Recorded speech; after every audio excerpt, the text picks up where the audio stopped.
We observe today not a victory of party, but a celebration of freedom, symbolizing an end as well as a beginning, signifying renewal as well as change.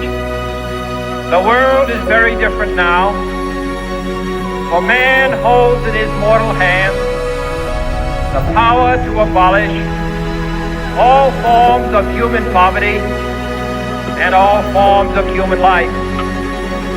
And yet the same revolutionary beliefs for which our forebears fought are still at issue around the globe.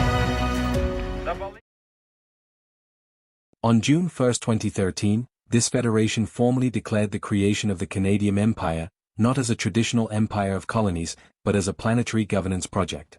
Its founding principle was unusual: cultures, languages, and local governments would remain intact, while security, trade, and long-term planning would be unified. This model allowed democracies, socialist systems, constitutional monarchies, and hybrid governments to coexist within a single imperial framework as long as basic human rights standards were maintained. Expansion during the first decades was gradual. Some nations joined voluntarily for economic protection and technological access. Others were incorporated after regional conflicts where Canadium intervened as a stabilizing force and remained as administrator. By the mid-21st century, the empire spanned most major economic centers of Earth.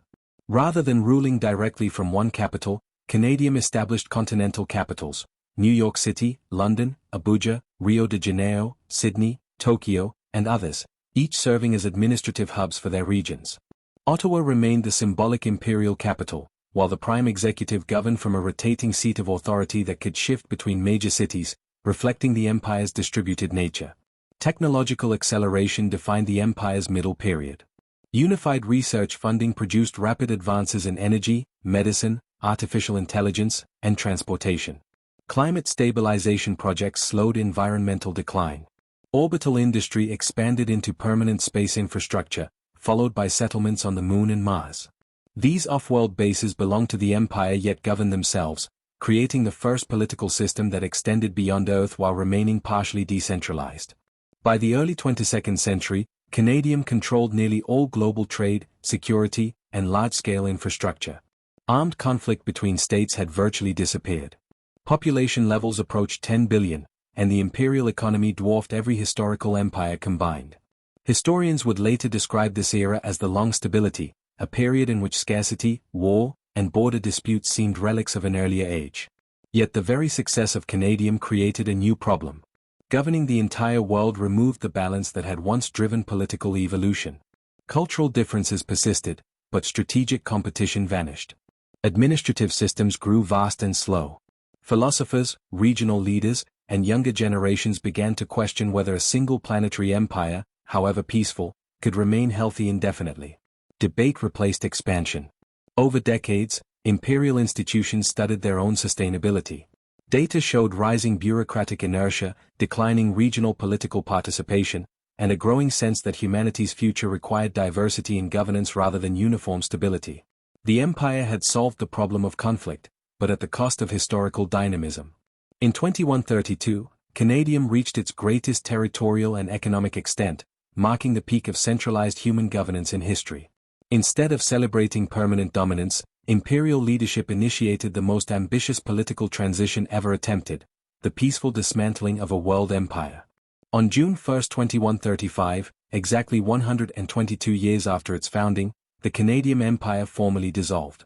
Its territories separated into independent nations that immediately joined a cooperative global union designed to preserve open borders, shared science, and collective security without imperial authority.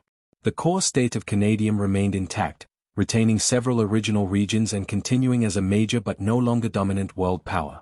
Unlike Rome, Britain, or earlier empires, Canadium did not fall to invasion, rebellion, or collapse. It ended by deliberate choice, concluding that humanity's long-term resilience required many voices rather than one. The century of Canadium transformed Earth. It ended large-scale war, expanded civilization into space, stabilized the climate, and proved that global unity was possible.